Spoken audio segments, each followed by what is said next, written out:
এই জালটাকে ভালো করে ধুতে হবে। সুব্রমণিয়াম, ভালো করে দড়ি দিয়ে বাঁধো। আগে আপনি সুব্রমণিয়াম? হ্যাঁ। সিআইডি, মুম্বাই। 1 বছর আগে ডিসেম্বর 2016-তে আপনার বোটে ব্লাস্ট হয়েছিল, সেই ব্যাপারে জানতে এসেছি। তাতে একজন পুরুষ আর একজন মহিলা মারা গেছিল, আর ওর মেয়েটা হারিয়ে যায়। আপনার বোটের মাঝিও তো ছিল ওতে। মাঝি? হ্যাঁ, আপনার বোটের মাঝি তো ওই বোটেই ছিল। হ্যাঁ স্যার, মাঝিও ছিল। প্রচুর লোকসান হয়ে গিয়েছিল আমার। 3 জন লোকের ফ্যামিলি এসেছিল, ভাড়া নিয়েছিল আমার নৌকোটাকে। ওদের ওই আইল্যান্ডে যাওয়ার কথা ছিল, নিজের বাংলোতে। স্যার, হঠাৎ ব্লাস্ট হয়ে গেল, সব শেষ। আমার নৌকোটাও, আমার আমার মাঝিটাও, ও বেচারাও খুব কষ্ট পেয়েছিল। অর্ধেক মুখ জ্বলে গিয়েছিল ওর। আচ্ছা, এই কান্তকে এখন কোথায় পাওয়া যাবে? এখন বলতে পারবো না স্যার, আমি জানি না ও কোথায় থাকে এখন।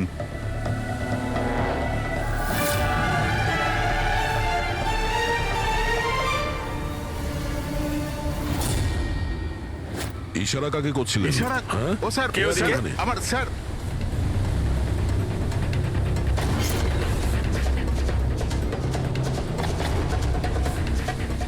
এই, এই, এই, এই, দাঁড়া।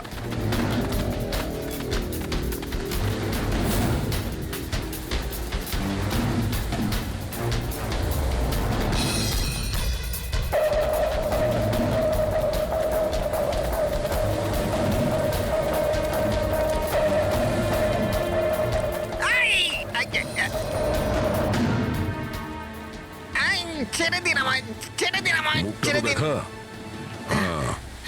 তুমি, হ্যাঁ, তুমি মল্লিকাকে মারতে চেয়েছিলে, হ্যাঁ, আর রতনকে মারার জন্য বেদান্ত ম্যানসনে ঢুকে গেছিলে, তাই তো? হ্যাঁ, আবার যাবো। আর ওখান থেকে পালিয়ে এখানে চলে এসছো লুকানোর জন্য? না কেন করেছো তুমি এটা, বলো? না না স্যার, আমি আমি কাউকে খুন করিনি। আমি লুকোনোর জন্য পালাচ্ছি না, আমার প্রাণ বাঁচানোর জন্য পালাচ্ছিলাম। আচ্ছা, রতন মরে যাওয়ার পর আমাকে এখানে আসতেই হলো। আপনারা এখনো বুঝতে পারলেন না? ওই মল্লিকা পুরোপুরি পাগল। ও মল্লিকা বিপদে নেই, দিয়া নিজেই বিপদ। কি বাজে কথা বলছো? হ্যাঁ, ওই বেচারি তো অসুস্থ, আর তুমি ওকে সবসময় বিরক্ত করছিলে। না স্যার, ওই মেয়েটা আপনাদের বোকা বানাচ্ছে। বোটে কি হয়েছিল আমি আপনাকে জানাচ্ছি।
রিয়া, তাড়াতাড়ি এসো, তাড়াতাড়ি এসো, নাহলে কেবিনে আবার বন্ধ করতে হবে আগের মতো।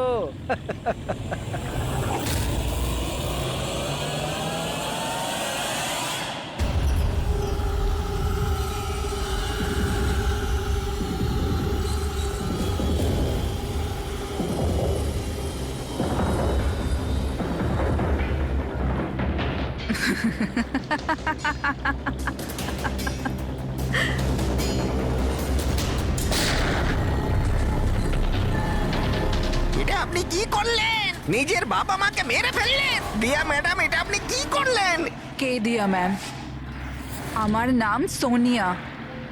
সোনিয়া দুজনকে কোনো দিন ছাড়ে না। এক যে ওকে ঘরে বন্দি করে, দ্বিতীয়, যে ওকে খারাপ কাজ করতে দেখে আমাকে নেয়। মারবেন না।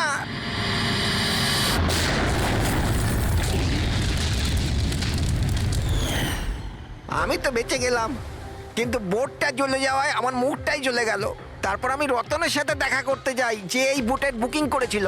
ও বলল কাউকে এটা বলতে না, যে একটা বড় দুর্ঘটনায় ওদের পুরো ফ্যামিলিটাই শেষ হয়ে গেছে। খুব বড় লোক ওরা, অনেক বদনাম হবে ওদের, এই জন্য বলিনি আমি। কিন্তু এটা কার জন্য হলো? ওই মাথুর বাবুর মেয়ে দিয়া, ওর পাগলামির জন্য। পাগলামো? হ্যাঁ, দিয়া, যাকে আপনারা মল্লিকা ভাবেন না, ওর দ্বিতীয় রূপ সোনিয়া। ওর ভেতরে একটা ভয়ঙ্কর পাগল খুনি বাস করছে। স্যার, তার মানে স্প্লিট পার্সোনালিটি? যদি এ সত্যি কথাই বলে, তাহলে তো আমাদের আগে এটা জানতে হবে যে দিয়ার ভেতরে সোনিয়া। ও রতনের খুন করেছে কিনা, আর যদি করে থাকে তাহলে দিয়ার ভেতরে সোনিয়াকে যে কোনোভাবেই জাগাতে হবে।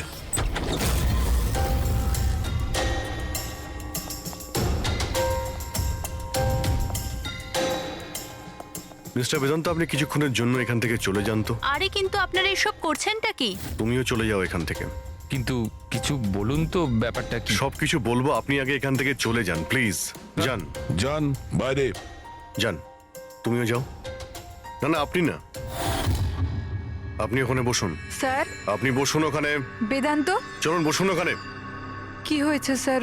সব ঠিক আছে? কিছু হয়নি, এবার হবে। আজকের পর থেকে না আপনি বেদান্তর সঙ্গে দেখা করবেন, আর না ওর বোনের সঙ্গে। শুধুমাত্র এদের দুজনের সঙ্গেই না, তুমি কারোর সঙ্গে দেখা করবে না। হ্যাঁ, কিন্তু কিন্তু বাদ দাও। একটা কথা পরিষ্কার করে শুনে রাখো সোনিয়া, না তুমি কারোর সঙ্গে দেখা করবে, আর না কারোর সঙ্গে কথা বলবে। আর আমাদের পারমিশন ছাড়া তুমি এই বাড়ি থেকে এক পাও বাইরে রাখবে না। এই বাড়িতে তুমি বন্দি। সোনিয়া, কেন কেন কেন যাব না? যাব, নিশ্চয়ই যাব, যাব। এইভাবে কথা বলবে না, আমি যাবই। তুমি কোথাও যাবে না। তুমি এইভাবে কথা বলবে না। বাইরে যাওয়া তো দূরের কথা, এই জলটা এখানে রাখা রইলো। আমাদের পারমিশন ছাড়া তুমি এই জলটাও খেতে পারবো না, বুঝেছো?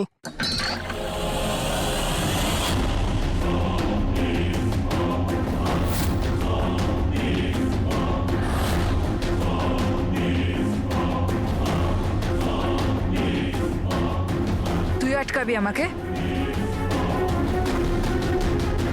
নাকি তুই সোনিয়া নিজের ইচ্ছার মালিক?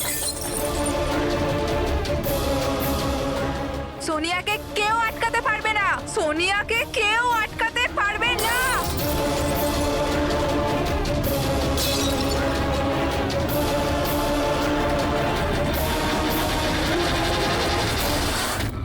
কাউকে ছাড়বো না, কাউকে ছাড়বো না আমি। ছাড়ো, ছাড়ো, ছাড়ো। এদিকে চুপ করে বসো। না,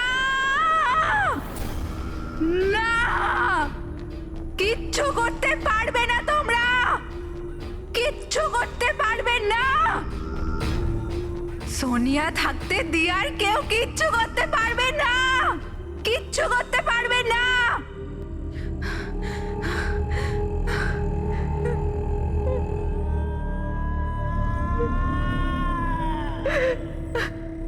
দিয়ার বাবা মা এরকমই করেছিল। দিয়াকে ঘরে বন্ধ করে দিত, কেউ এলেও দিয়া একাই বসে থাকতো, কেউ আসতো না। মেরে ফেলেছি আমি দিয়ার বাবা মাকে। তোমাদেরও মেরে দেব, তোমাদের সবাইকে মেরে দেব। কে তুমি? তোমার আসল পরিচয় কি?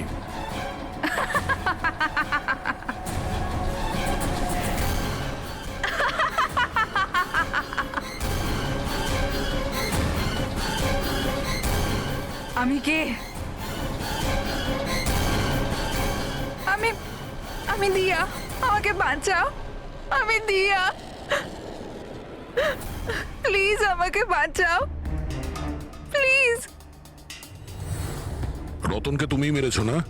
হ্যাঁ, যাতে ও বেদান্ত আর শায়লাকে তোমার আসল পরিচয় না দেয়, তাই তো? এটা কি বলছেন স্যার? রতন রতন এখানে এসেছিল? রতনের ডেথ কি এই বাড়িতেই হয়েছিল? আমার বাড়িতে রতনের ডেথ হয়েছে? ভালো হয়েছে। খুব বিরক্ত করতো আমাকেও। যদি আমি ওকে গুলি মারতে পারতাম কত মজা হতো। সবাই মরে যেত আমারই হাতে। তোমাদের সবাইকে আমিই মেরে ফেলবো।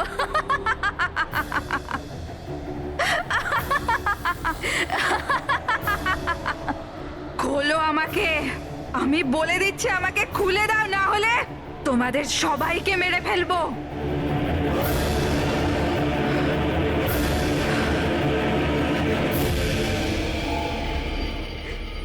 ছেড়ে দাও না দিয়াকে, প্লিজ প্লিজ আমায় ছেড়ে দাও। আমি কিচ্ছু জানি না।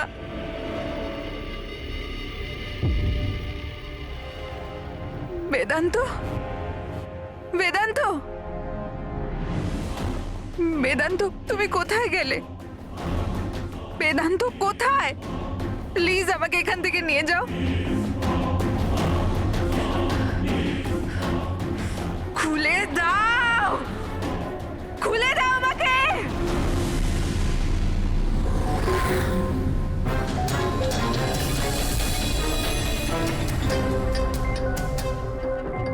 এই হচ্ছে সেই বন্দুক যেটা থেকে গুলি করা হয়েছে। এবার অভিজিৎ, তুমি এক কাজ করো, এই বন্দুকটা নাও, আর ওই সেকেন্ড ফ্লোরে যে উইন্ডোটা আছে ওখানে গিয়ে একে গুলি করো। ওখান থেকে? Come on go. আরে স্যার, এটা 9mm বন্দুক। যদি আমি জানালা থেকে দাঁড়িয়েও এই ডামিকে গুলি করি তাহলে গুলিটা ডামি পর্যন্ত পৌঁছানোর আগেই নিচে পড়ে যাবে। রেঞ্জ খুবই কম হয়, এর গুলি লাগবেই না। আচ্ছা, ওর গুলিটা লাগবেই না। না। ওকে, এর গুলিটা যদি ওখান থেকে না লাগে তাহলে দয়া দয়া তুমি এক কাজ করো, তুমি এখান থেকে 7-8 ফুট দূর থেকে একে গুলি করো। Come on.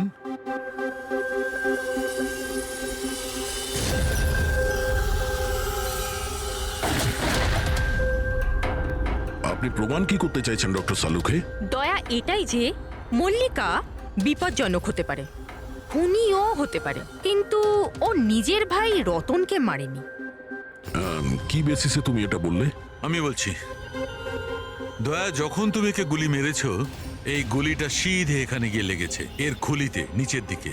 হ্যাঁ, যদি এই গুলিটা সেকেন্ড ফ্লোর থেকে ছোঁড়া হতো তাহলে অভিজিৎ যেমন বলেছে ওই গুলিটা এখানে এসে পৌঁছতোই না, নিচে পড়ে যেত।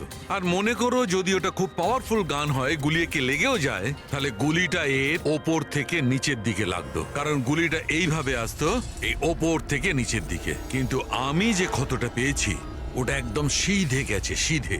সেই জন্য মল্লিকা এই গুলিটা চালায়নি। স্যার, কিন্তু যদি মল্লিকা গুলি না চালায় তাহলে কে চালালো? এই গুলিটা যেই চালিয়ে থাকুক ও এখানেই ছিল, এই গ্রাউন্ড ফ্লোরে, এরই আশেপাশে। তার মানে স্যার ও পার্টিতে উপস্থিত ছিল, আর যখন পার্টিতে ছিল তাহলে পার্টির জামা কাপড় পরেছিল। আর যদিও গুলি চালিয়েই থাকে তাহলে ওর কাপড়ে গান পাউডারও থাকবে। কারেক্ট। বেদান্তর বন্ধু মল্লিকা আর ওর ননদ আর ওই যে দুজন নকল রিপোর্টার ছিল না, ওদের সবার ড্রেস নিয়ে আসো, ওদের না জানিয়ে।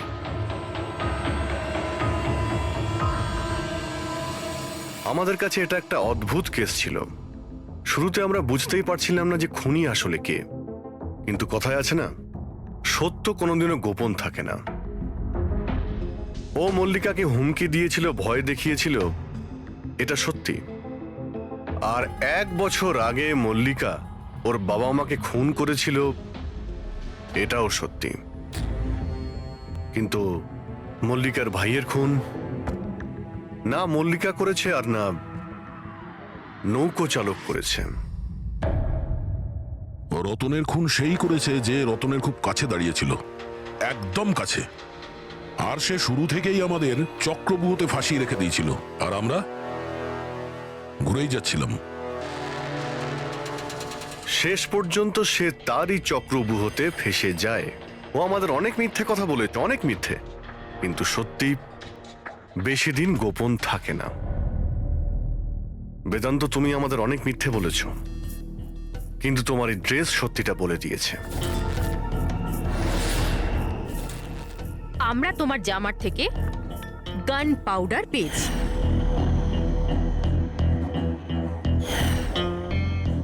আমি রতনকে গুলি মেরেছিলাম।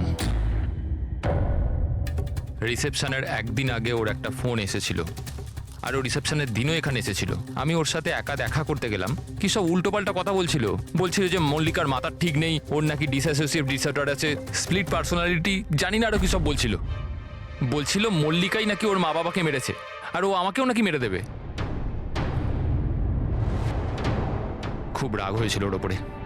যখন আমি ওর কথা না শুনে ওকে এখান থেকে বেরিয়ে যেতে বললাম, তো আমাকে ধমকি দিল যে ও নাকি পুলিশে গিয়ে সব কিছু বলে দেবে।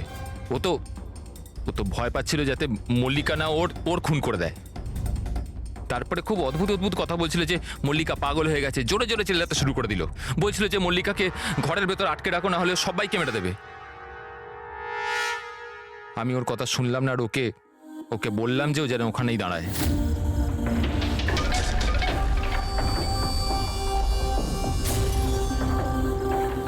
ওকে আমি নিজের প্রাণের থেকেও বেশি ভালোবাসি। আর ওই রতন, আরে এই রতন ওকে পাগল বলছিল, ওকে জেলে পাঠাতে চাইছিল। সবকিছু শেষ হয়ে যেত, মল্লিকার জীবন, আমার ইমেজ, এই সব কিছু শেষ হয়ে যেত। সেটা তো মিস্টার বেদান্ত ধরে নাও শেষ হয়েই গিয়েছে। আর তুমি এটা কি করে ভাবলে যে তুমি কারো খুন করে দেবে আর তোমার জীবন আর ইমেজ ঠিক থাকবে? হ্যাঁ, মল্লিকা ওরফে দিয়া এই অপরাধ অজান্তে করেছে, সজ্ঞানে করেনি। কিন্তু তুমি সবকিছু জেনে এই অপরাধ করেছ। সেই জন্য মল্লিকা যাবে অ্যাসাইলামে, আর তুমি যাবে গরাদের ভিতরে।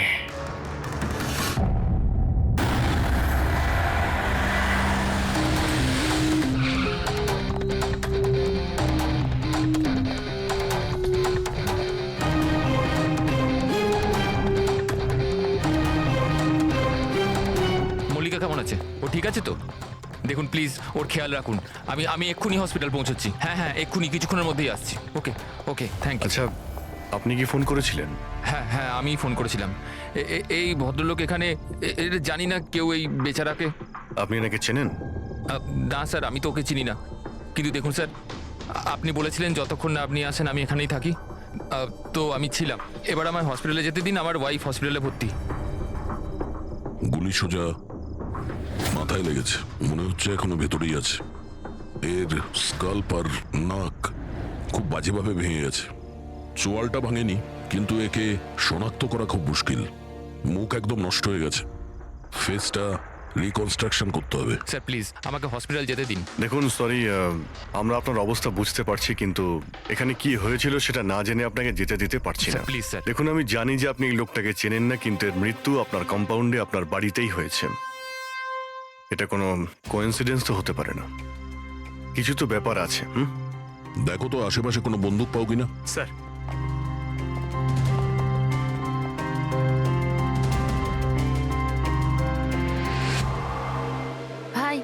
ভাই ইউ ডোন্ট ওয়ারি, আমি খবর নিয়েছি, বৌদি একদম ঠিক আছে হসপিটালে। স্যার, এ আমার বোন শায়লা। রিসেপশনের পুরো ফাংশনটা এই অর্গানাইজ করেছিল। হ্যাঁ স্যার, আমরা সবাই ফাংশনে বিজি ছিলাম, তখনই গুলি চালানোর আওয়াজ শুনতে পেলাম আমরা। তার আগে কি হয়েছিল আমি আপনাকে বলছি। স্যার, 2 দিন আগেই আমার বিয়ে হয়েছে মল্লিকার সাথে, আর আজকে ছিল রিসেপশন। সবকিছু ঠিকঠাক চলছিল। মল্লিকা আমার সকল বন্ধুদের সাথে, সব কালিগদের সাথে আলাপ করছিল। হ্যাঁ, কিছু লোক ছিল যাদের মল্লিকাকে নিয়ে প্রবলেম হচ্ছিল, কারণ ওরা ভাবছিল মল্লিকা আমার স্টেটাসের সমান নয়। বেদান্ত এই মেয়েটাকে বিয়ে করেছে, আর কোনো মেয়ে পেল না? কমসে কম কোনো নিজের স্ট্যাটাসের মেয়েকে নিয়ে আসতো। জানি না কোন বস্তি থেকে নিয়ে এসেছে একে। আই এম শিওর যে এই একে ফাঁসিয়েছে। কিন্তু আমার এইসব কথায় না তো কোনো সমস্যা হয়েছে না তো হবে। হঠাৎ আমি দুজনকে পার্টিতে আসতে দেখলাম, একটা লোক এবং একজন মহিলা, হাতে ক্যামেরা, গলায় আইডি কার্ড। আমি ভাবলাম হবে হয়তো কোনো রিপোর্টার। তারপর মল্লিকার সাথে কথা বলা শুরু করলো। কে জানে কি জিজ্ঞেস করছিল ওকে, কিন্তু মল্লিকা ওদের কথা শুনে যেন বিচলিত হচ্ছিল। ও ভেতরে চলে গেল। আমি ভাবলাম আমি গিয়ে ওকে আটকাই। আমি রিপোর্টারগুলোর পিছু নিতেই যাচ্ছিলাম কি কেউ একজন আমায় ডাকলো। ওর কয়েক মিনিট বাদেই গুলি চলার আওয়াজটা এলো, আর আমরা সবাই ছুটে বাইরে বেরিয়ে এলাম। আপনারা পিছনে থাকুন, পেছনে সরে যান। সরুন সরুন। আর তারপরেই আমি আপনাকে ফোন করলাম আর মল্লিকাকে হসপিটাল নিয়ে যাওয়া হলো। আচ্ছা, ওই যে দুটো রিপোর্টার এসেছিল পার্টিতে, ওরা কি কথা বলছিল কিছু শুনেছো তোমরা? আগে না স্যার। আগে হ্যাঁ, আমি শুনেছিলাম কথা বলতে। আমি তো এখানেই দাঁড়িয়েছিলাম, আমার বন্ধুর সাথে কথা বলছিলাম। রিপোর্টারের নাম পামেলা আর করণ, আর ওরা বম্বে ক্রনিকল টাইমসের ছিল। গুড, এ তো খুব ভালো কথা। আর কিছু শুনেছিলেন? আপনার সঙ্গে কোনো কথা বলেছিল ওরা? না না, ওরা মালিকাকে জানি না কেমন অদ্ভুত অদ্ভুত প্রশ্ন করছিল। তুমি কখনো বোট ব্লাস্টের ব্যাপারে শুনেছো? তুমি নিশ্চয়ই বোটে বন্দুক সহ একজন মানুষকে দেখেছো। নো প্রবলেম, আমি নিজেই খুঁজে নেব। বেচারি মালিকা খুব ঘাবড়ে গেছিল আর ভেতরে চলে গেল। আর কিছুক্ষণ পরে গুলির আওয়াজ পাওয়া গেল। এরকম পাগল রিপোর্টার আমরা অনেক দেখেছি, আর আপনারাও খুব ভালোভাবে জানেন যে কোনো কারণ ছাড়া কোনো রিপোর্টার এরকম ফালতু প্রশ্ন করবে না। তো তোমার কি মনে হচ্ছে ওরা দুজন কোনো রিপোর্টার ছিল না? হতে পারে। ওরা যখন ভিতরে ঢুকেছিল তখন তোমরা গেটের সামনে ডিউটি করছিলে, তো ওদের দেখেছিলে তোমরা? গেটের বাইরে সিসিটিভি ক্যামেরা লাগানো আছে, নিশ্চয়ই ভেতরে আসলে দেখা যাবে। স্যার ওদের এন্ট্রি রেজিস্টারেও আছে, যদি আপনি বলেন তো নিয়ে আসবো। এতে বলার কি আছে? তাড়াতাড়ি গিয়ে নিয়ে এসো, যাও তাড়াতাড়ি। অভিজিৎ, এই লোকটার পকেটে না কোনো আইডি আছে না কোনো মোবাইল আছে, পকেট খালি। আর দ্বিতীয় কথা হলো এর মাথায় গুলি লেগেছে পেছন থেকে, আর ডাইরেকশন দেখে মনে হচ্ছে যে গুলি ভেতর থেকে চলেছে। সব জায়গা খুঁজে নিয়েছি স্যার, কোথাও কিচ্ছু নেই। আর স্যার বন্দুকটাও সে বাড়িতে রেখে যায়নি। যদি বাড়িতে রেখে যেত হয়তো সবাই ভয় পেয়ে যেত। কিন্তু এরকম তো কোনো ব্যাপার নয় স্যার, আমাদের বাড়িতে তো অনেক রকম বন্দুক আছে। কি বলছেন, বাড়িতে? হ্যাঁ, কারণ দাদা তো গানসের ডিলার না। আপনি যেটা বলেননি যে আপনি বন্দুকের ডিলার? হ্যাঁ। কোথায় রাখেন আপনার এই গান? চলুন দেখান। আর হ্যাঁ, পার্টিতে আপনি যে যে গেস্টকে ইনভাইট করেছিলেন তাদের লিস্টটা আমরা চাই। হ্যাঁ, এক্সকিউজ মি। হ্যালো, কি? হ্যাঁ হ্যাঁ, আমি আমি আমি এক্ষুনি আসছি। ঠিক আছে, আমি আসছি। আমরাও যাব আপনার সাথে আপনার ওয়াইফের সঙ্গে দেখা করতে। হতে পারে এই খুনের সঙ্গে তার অজ্ঞান হয়ে যাওয়ার কোনো না কোনো রিলেশন আছে। মল্লিকার আগের জীবনটা পুরো সাদা, একদম ফাঁকা। ইনফ্যাক্ট যে হসপিটালে আমি ট্রাস্টি, মল্লিকা ওখানকার একটা পেশেন্ট ছিল। ওর অ্যাক্সিডেন্ট হয়েছিল আর শকের জন্য ওর সমস্ত স্মৃতিশক্তি চলে গেছিল। ও কে, কোথা থেকে এসছে, ওর সাথে কি হয়েছে, ওর কিচ্ছু মনে ছিল না। ওর তো নিজের নামটাও মনে ছিল না। মল্লিকা নামটা আমরা দিয়েছিলাম। আমি যখন ওর সাথে দেখা করলাম তো খুব বিচলিত ছিল, খুব ভয়ের মধ্যে ছিল। কিন্তু ধীরে ধীরে আমি ওকে আশ্বাস দিলাম যে সব কিছু ঠিক হয়ে যাবে। আর এইভাবে মেলামেশা করতে করতে আমার ওকে ভালো লাগতে শুরু করলো। ওর আগের জীবনটা নিয়ে আমার কোনো মাথা ব্যথা ছিল না স্যার, এই জন্য আমি ওকে বিয়ের প্রস্তাব দিলাম। কিন্তু স্যার যবে থেকে মল্লিকা আমার জীবনে এসছে, ওর জীবনটা বিপদের মধ্যে পড়ে গেছে। তার মানে কি বলতে চাইছেন আপনি? স্যার আগের সপ্তাহে আমরা সিটি স্কোয়ার মলে গেছিলাম। বিয়ের প্রস্তুতি একদম জোর কদমে চলছিল।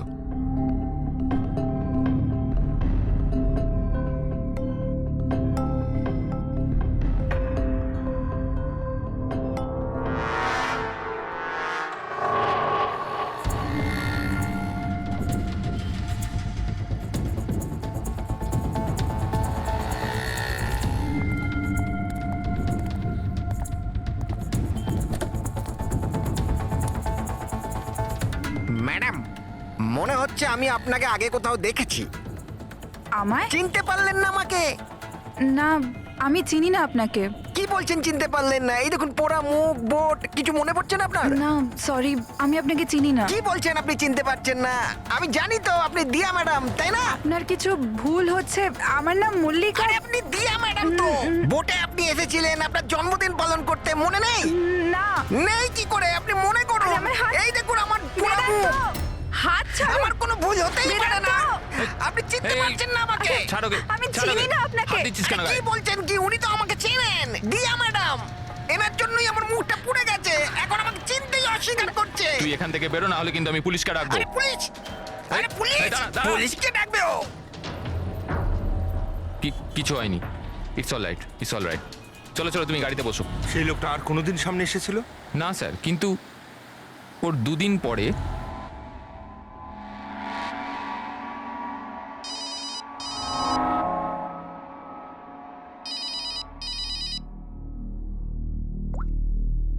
হ্যালো, কেমন আছো সোনিয়া? সোনিয়া? মনে হচ্ছে আপনার কোথাও ভুল হচ্ছে। এখানে সোনিয়া বলে কেউ থাকে না, রং নাম্বার। থাকে থাকে, আমি জানি। আমি ওর সাথেই তো কথা বলছি। আর খুব তাড়াতাড়ি আমি তোমার কাছে আসব, তোমার কাছে, তোমাকে মারার জন্য। বেদান্ত, তোমার এই ঘরে যে লোকটা মারা গেছে তার সঙ্গে এর নিশ্চয়ই কোনো সম্পর্ক আছে। হতে পারে ও তোমার ওয়াইফকে মারতে এসেছিল কিংবা হুমকি দিতে এসেছিল। কিন্তু একটা কথা সত্যি যে এটা সেই লোক না যার মুখে ক্ষত ছিল। আমরা চেক করেছি, কিচ্ছু ছিল না। কিন্তু 100% কোনো না কোনো কানেকশন তো আছে।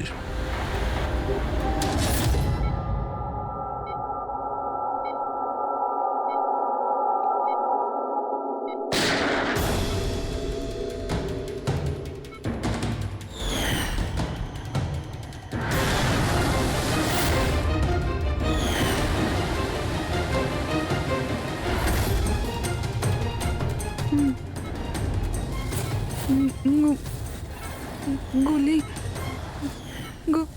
গুলি, না না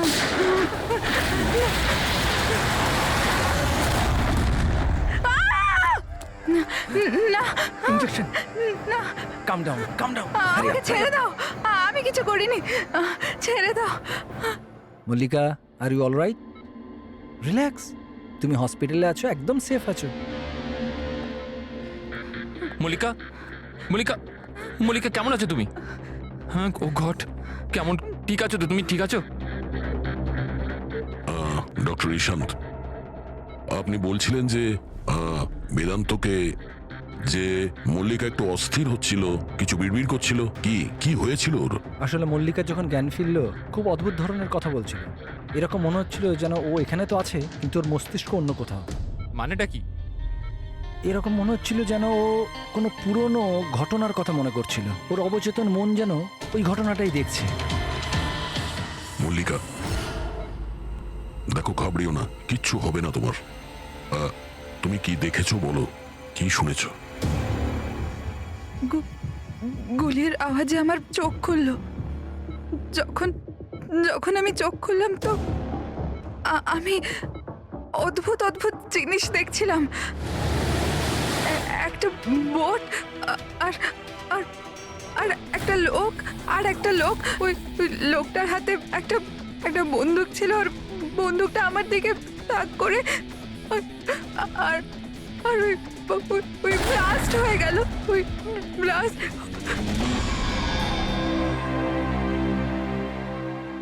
ডাক্তারবাবু,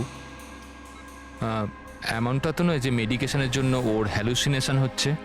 কারণ আমি কখনো ওকে কোনো বোটে নিয়েই যাইনি, তো জানি না, বুঝতে পারছি না তো আমি কিছু। ভালো হতে পারে যে তোমার সঙ্গে দেখা হওয়ার আগে কোনো বোটে গেছিল।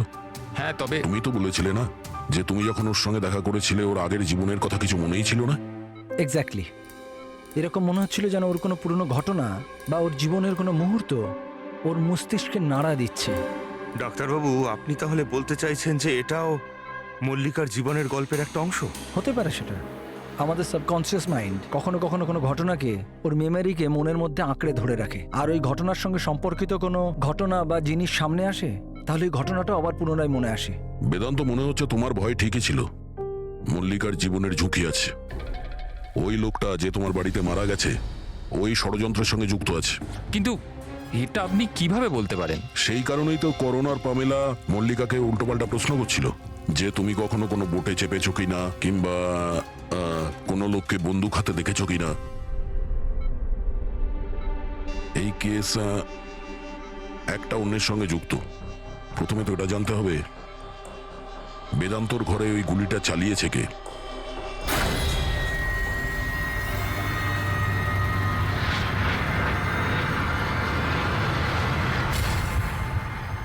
স্যার এগুলো লিগ্যাল ডকুমেন্ট আর লাইসেন্স সব আমাদের কাছে আছে। আচ্ছা, এখানে এই রুমে কারা কারা আসতে পারে? এখানে বেদান্ত স্যার, মল্লিকা বৌদি আর শায়লা ম্যাডাম ওনার বন্ধু আসতে পারে। অদ্ভুত তো, এখানে তো সবাই আসতে পারে। অনেকে এখানে আসতো, তার মানে তো যে কেউ বন্দুক নিয়ে এখান থেকে ইউজ করতে পারে। স্যার, হ্যাঁ স্যার এরা দুজন রিপোর্টার সেজে এসেছিল, সিসিটিভি ফুটেজে ধরা পড়েছে। মিডিয়া অফিসগুলো থেকে খোঁজ নিয়ে জানতে পারলাম যে এরা কোনো অফিসেই কাজ করে না। নকল রিপোর্টার? ঠিক আছে, এদের ব্যাপারে খোঁজ নাও আর এখানকার সমস্ত বন্দুক বাজেয়াপ্ত করো।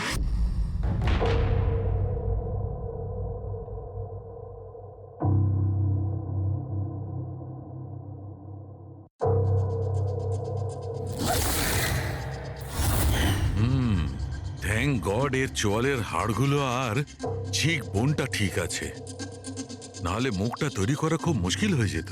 বেশিরভাগ খুলিটা তো ভেঙে চৌচির হয়ে গেছে। যাই হোক, এই হাড়গুলো দিয়ে তো মুখটা বানানো যেতে পারে।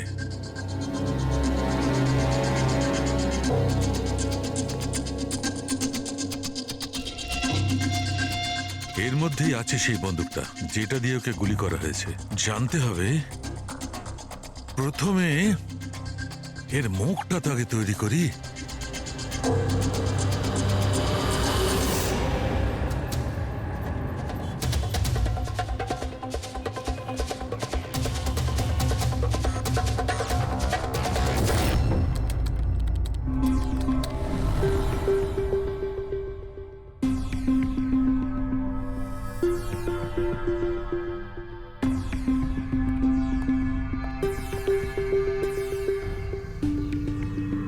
মল্লিকার কাছে যে সোনিয়ার নাম করে হুমকি দেওয়া ফোন আসছিল, সেটা পিসিও থেকে আসছিল, সেখান থেকে খুঁজে বের করা খুব মুশকিল।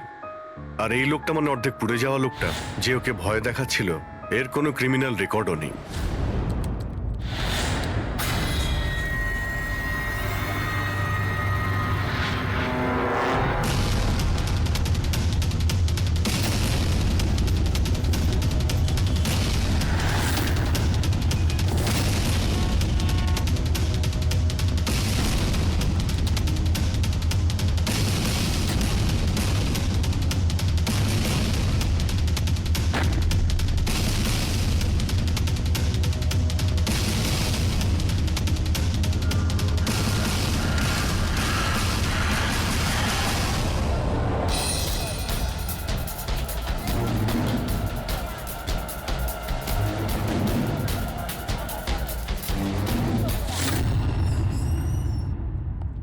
শুনুন, আগে বলুন। দেখুন আমরা সিআইডি থেকে আসছি। সিআইডি? আমি আপনার কি হেল্প করতে পারি? এক মিনিট, একবার এই ফটোটা দেখুন। এরা কি কোনোদিন আপনার কাছ থেকে ক্যামেরা আর মাইক ভাড়া করে নিয়ে গেছিল এই 48 ঘন্টার ভেতরে? এক মিনিট দাঁড়ান, আমি চেক করে আপনাদের বলছি। আমি এক্ষুনি আসছি।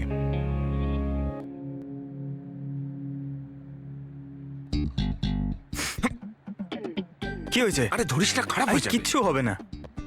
আরে ওগুলো তো দেওয়ালে এমনি টাঙানো রয়েছে। কি ফ্রেডি স্যার? আগে হ্যাঁ, এ করোনার পামেলা, এরা 48 ঘন্টা আগে আমাদের এখান থেকেই মাইক আর ক্যামেরা ভাড়া করেছিল।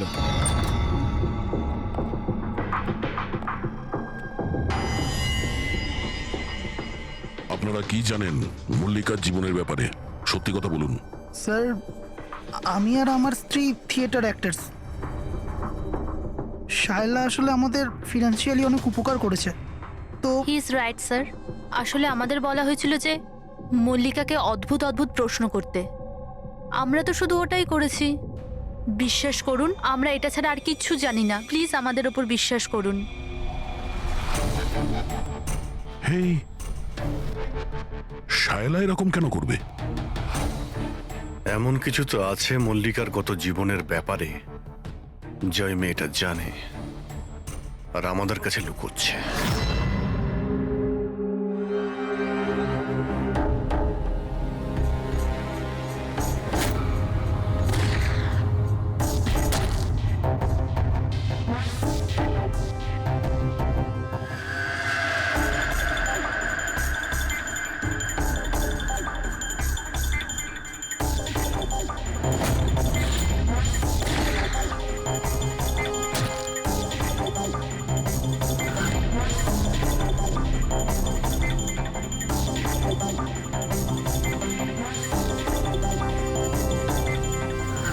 তাহলে এইটা হচ্ছে ওর মুখ।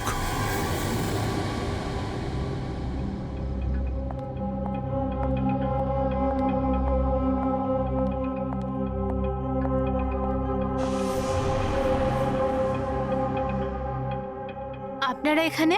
দাদা বৌদি তো নেই বাড়িতে, ওরা হসপিটালে গেছে চেক আপের জন্য। হ্যাঁ, সেটা আমরা জানি। ওনাদের সাথে নয়, আমরা তোমার সাথে কথা বলতে চাই। আমার সাথে? একে চেনো? না স্যার। আর এদের চেনো? না স্যার। আরে এরা তোমার থিয়েটারের বন্ধু। তুমি তো এটা বলনি যে তুমি অ্যাক্টরদের কাজও দাও।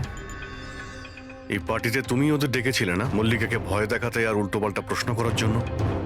এবার তাড়াতাড়ি বলে দাও, এসব তুমি কেন করেছিলে? কি জানো তুমি মল্লিকার ব্যাপারে?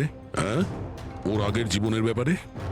আর সেই লোকটার ব্যাপারেও যার মৃত্যু তোমাদের বাড়িতে হয়েছে। আমি কিচ্ছু জানি না। মানে বলতে চাইছি, আমি মল্লিকার ব্যাপারে কিচ্ছু জানি না। আমি তো শুধু অতটুকুই জানি যতটা আমাকে ওই লোকটা বলেছিল, যার মুখটা পোড়া। তুমি ওই লোকটাকে চেনো? হ্যাঁ স্যার, যেদিন ওই লোকটা মল্লিকাকে হুমকি দিয়েছিল আমি ওখানেই ছিলাম। আর যখন দাদা মল্লিকাকে সামলাচ্ছিল তখন আমি ওই লোকটার পেছনে গেছিলাম। শোনো, কি হলো? কে তুমি? আর তুমি মল্লিকাকে কি বলছিলে? কি করে জানো তুমি ওকে? এটা আপনি আমায় কেন জিজ্ঞেস করছেন? ওনাকে জিজ্ঞেস করুন, যে মল্লিকা সেজে ঘুরে বেড়াচ্ছে ওনাকে জিজ্ঞেস করুন। দিয়াকে উনি বলবেন যে 1 বছর আগে কি হয়েছিল বোটে। হ্যাঁ, এই দেখুন, এই সব কিছু ওর পরিণাম। হ্যাঁ, আমাকে জিজ্ঞেস করছে কে মল্লিকা। আমার মল্লিকাকে নিয়ে কোনো চিন্তা নেই, কিন্তু আমি শুধু আমার দাদাকে নিয়ে চিন্তিত। আর আমি চাই না ওই পাগল মেয়েটার জন্য আমার দাদাকে হারিয়ে ফেলি। স্যার, এর থেকে বেশি আমি কিচ্ছু জানি না, সত্যি বলছি। স্যার, তার মানে এটা তো ডেড এন্ড। ঠিক আছে, আপনি যান। এখন তো একটাই রাস্তা